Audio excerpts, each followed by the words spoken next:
Yeah, today we're talking about Wayfaring Stranger, and it's just a great song. We're jumping right into it. We're not doing anything special. We're just going to do a good old-fashioned guitar session and stretch out learning the chord sequence, learning the key area, learn how to play the melody. Melody is important. All of the chords again, and how to incorporate this into our own repertoire to produce sort of an original feeling. A piece that we can own.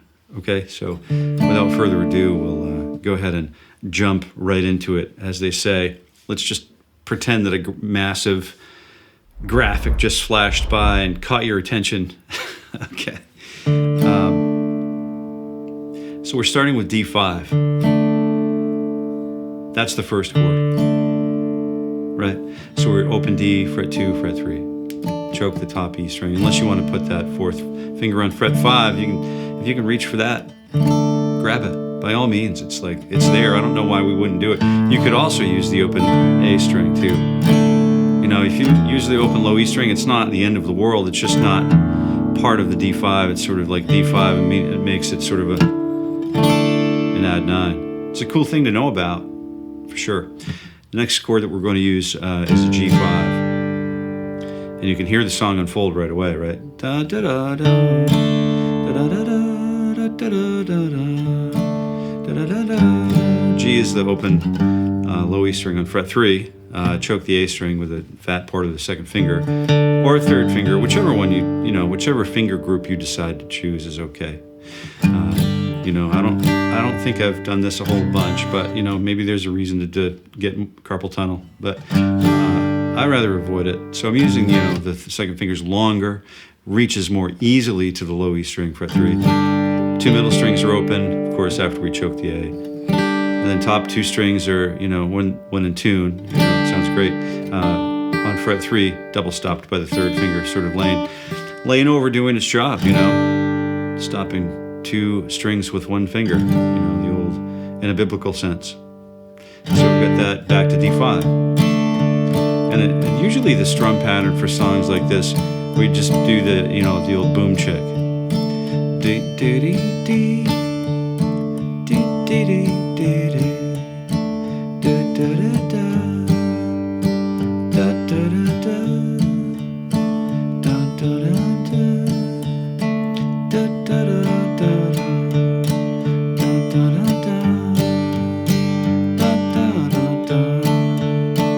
Now we change gears. We're going there to meet B flat, to meet our B flat. So we're using finger 1 on fret 1 on the A string, finger 3 on fret 3 on the D. Open G is sort of like an added 6. It's a nice color tone. And then the B, it's easier to me than playing the B flat. You can go ahead and play B flat if you like, if you want to use the classical guitar version, voicing, fingering for that. Great. If you want to use the old lazy rocker guitar player fingering for that, go right ahead. Fingers 1 and 3, just slam that third finger right up against it on fret 3 on the D, G, B strings. But I'm just going to use that colorful shape, open up that open G string, sort of like.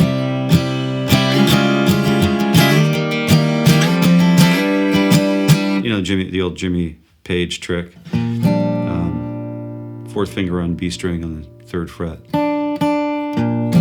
I'm going there to meet my B flat. Da da da da da da da da.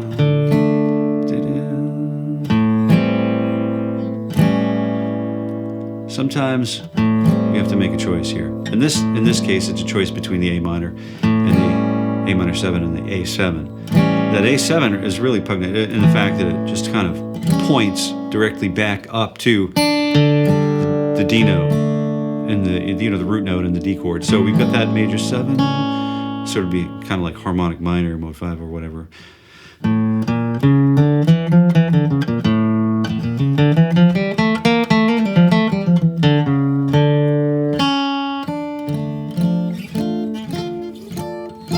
okay? So we have that really cool A7. We'll probably focus on A7, although you can soften up that return to 0 with, or return to the head, the top, with an A minor 7 too, you know. I'm going in there, da da da da da. And you can see I'm sort of stirring the soup a little bit more here, mashing the old taters. Down, down, up, down, up, down, up, down, down, up, down, up, down.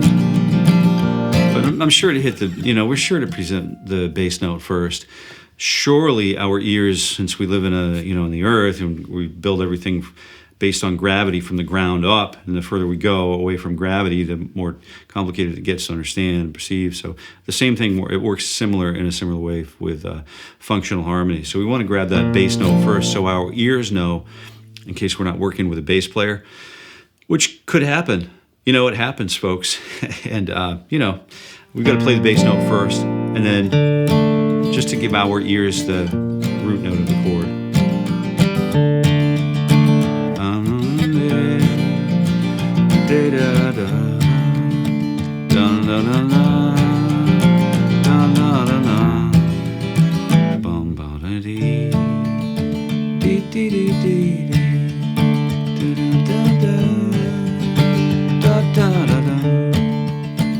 All right, we could use a couple of different approaches, but let's take a quick look at the melody.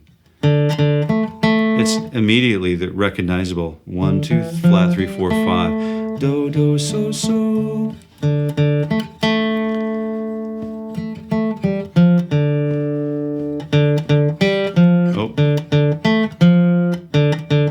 Oh, 5 to 4.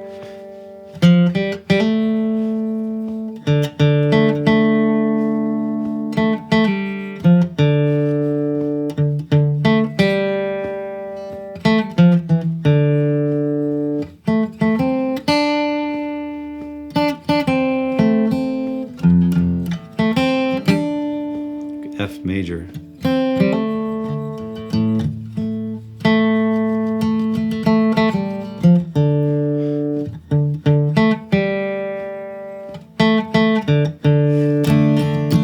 So it's basically 1 and 5.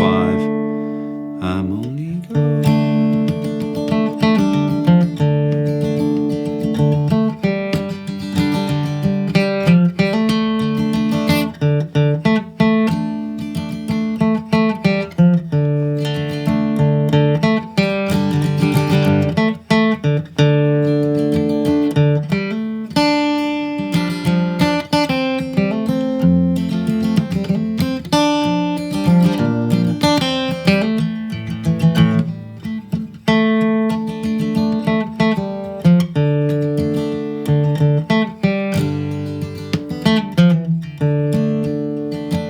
So we have a new turn of events.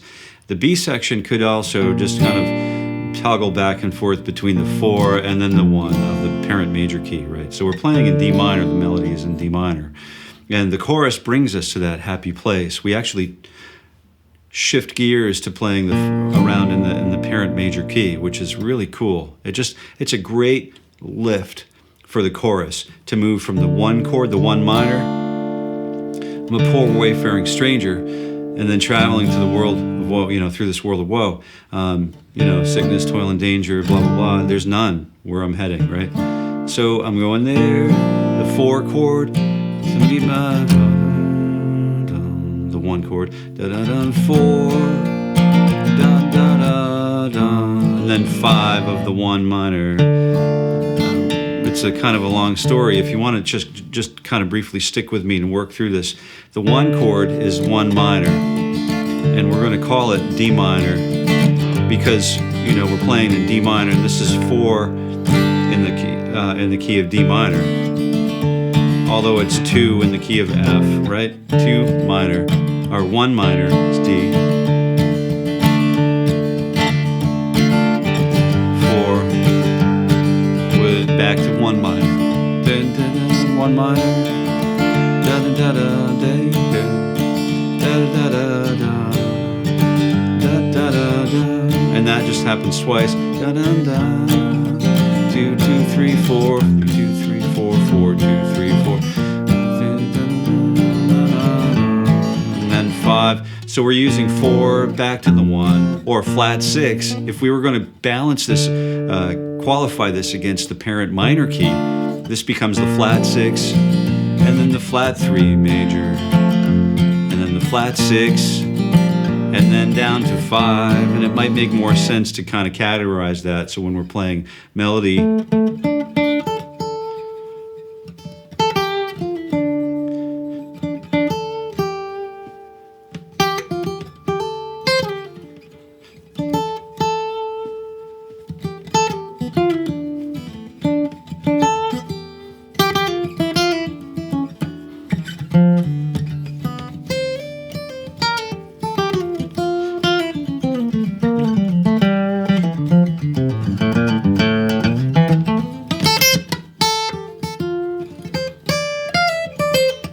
we can actually play through the song in D Aeolian, or D relative minor. So we start through, if you wanted to sort of start finding the melody in other parts of the guitar, we've got that root note here, 1, 2, flat, 3, 4, 5, flat, 6, flat, 7, and 1. And for the sake of efficiency, we'll call it open position by using position number 1, right?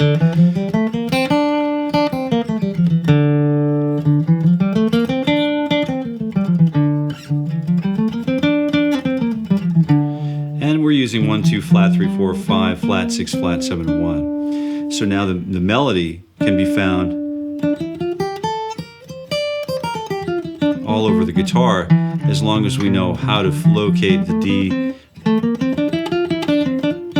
D Aeolian mode, or D natural minor, or relative minor, all the same thing, right? So I know that I start on the root note and jump up to the 5 to find the first bit of melody.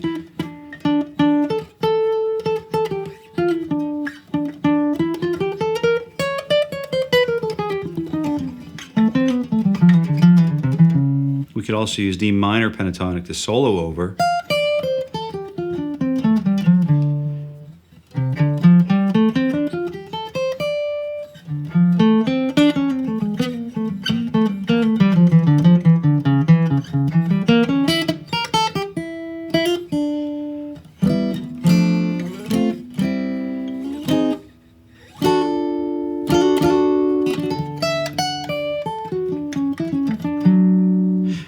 But I think that's a pretty good place to just kind of remember about songs like this.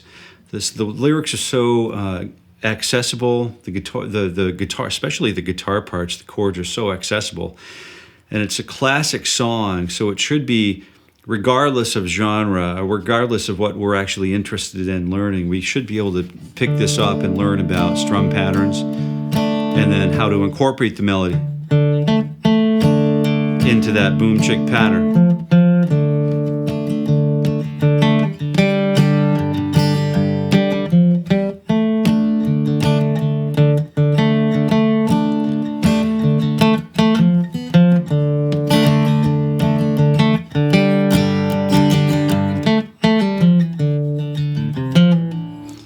All right, so we should be able to do that, but we should be able to sing it and then make it our own. And that's the goal of all this stuff that we do to practice the craft of the guitar, is to continue working on building a repertoire, you know, and writing maybe some new stuff. We've got a new tune coming out.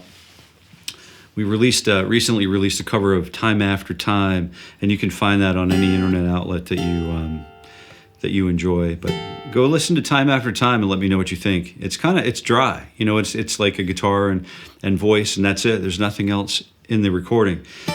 But it's a really cool song. That's another great song to learn and just kind of get into the repertoire, because they're classics, you know what I mean? And I'm glad that you stuck around with me today, enjoyed the conversation.